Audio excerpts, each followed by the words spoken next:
Hello everyone, welcome to Sanmarga classes. 27ನೇ ಪ್ರಶ್ನೆ, ಕ್ರಾಂತಿ ಹಾಗೂ ರಾಷ್ಟ್ರಪ್ರಭುತ್ವಗಳ ಉದಯ ಎಂಬಂತಹ ಚಾಪ್ಟರ್ ಇಂದ ಇಟಲಿಯ ಏಕೀಕರಣದಲ್ಲಿ ಜೋಸೆಫ್ ಕೌಂಟ್ ಕಾವೂರ್ ಅವರ ಪಾತ್ರವೇನು? ಸಾರ್ಡಿನಿಯನ್ ಪ್ರಧಾನಿಯಾಗಿದ್ದಂತಹ ಕೌಂಟ್ ಕಾವೂರ್ ಇಟಲಿಯ ಏಕೀಕರಣದ ಒಬ್ಬ ಪ್ರಮುಖ ವ್ಯಕ್ತಿಯಾಗಿದ್ದರು. ಓಕೆ, ಸೊ ಅವರು ಪತ್ರಕರ್ತರಾಗಿದ್ದರು ಮತ್ತು ಇಟಾಲಿಯನ್ ಸಾಹಿತ್ಯದ ಪುನರುಜ್ಜೀವನಕ್ಕಾಗಿ ರಿಸಾರ್ಜಿಮೆಂಟೋ ಎಂಬ ಪತ್ರಿಕೆಯನ್ನ ಪ್ರಾರಂಭ ಮಾಡಿದರು.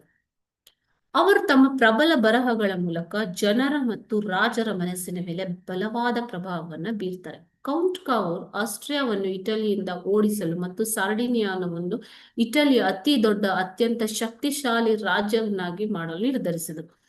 ಸಾರ್ಡಿನಿಯಾದ ಪ್ರಧಾನಮಂತ್ರಿಯಾಗಿ ಅಧಿಕಾರ ವಹಿಸಿಕೊಂಡ ತಕ್ಷಣ ಅವರು ತಮ್ಮ ಮಹತ್ವಾಕಾಂಕ್ಷೆಯನ್ನು ಸಾಧಿಸುವತ್ತ ಕೆಲಸ ಮಾಡಲು ಪ್ರಾರಂಭ ಮಾಡ್ತಾರೆ. ಅವರು ಅನೇಕ ಸುಧಾರಣೆಗಳನ್ನ ತಂದು ಇಟಲಿಯನ್ನ ಬಹಳ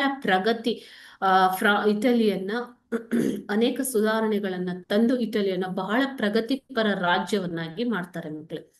ಕೌಂಟ್ ಕಾವೂರ್ ಫ್ರಾನ್ಸ್ನೊಂದಿಗೆ ರಹಸ್ಯ ಒಪ್ಪಂದವನ್ನ ಮಾಡ್ಕೊಳ್ತಾರೆ. ಅವರು ಆಸ್ಟ್ರಿಯಾವನ್ನ ಯುದ್ಧಕ್ಕೆ ಪ್ರಚೋದಿಸಿ ಫ್ರಾನ್ಸ್ ಜೊತೆಗೆ ಆಸ್ಟ್ರಿಯಾವನ್ನು ಸೋಲಿಸಿ ಅದನ್ನ ಲೊಂಬಾರ್ಡಿಯಿಂದ ಹೋಲಿಸ್ತಾರೆ. ಅವರು ಸಾರ್ಡಿನಿಯಾ ಮತ್ತು ಲೊಂಬಾರ್ಡಿಯನ್ನು ಇಟಲಿಯೊಂದಿಗೆ ವಿಲೀನಗೊಳಿಸ್ತಾರೆ. ಟಸ್ಕನಿ, ಮೊಡೆನಾ, ಫಾರ್ಮಾ ಮತ್ತು ಉತ್ತರ ಪೋಪ್ನ ರಾಜ್ಯಗಳಲ್ಲಿ ಕ್ರಾಂತಿಗಳು ನಡೆದು ಅವು ಸಾರ್ಡಿನಿಯಾದೊಂದಿಗೆ ವಿಲೀನಗೊಳ್ತವೆ. ಕೌಂಟ್ ಕಾವೂರ್ ರಹಸ್ಯವಾಗಿ ಗ್ಯಾರಿಬಾಲ್ಡಿಯನ್ನು ಸಿಸಿಲಿಯ ಮೇಲೆ ಆಕ್ರಮಣ ಮಾಡಲು ಪ್ರೋತ್ಸಾಹ ನೀಡ್ತಾರೆ. Thank you.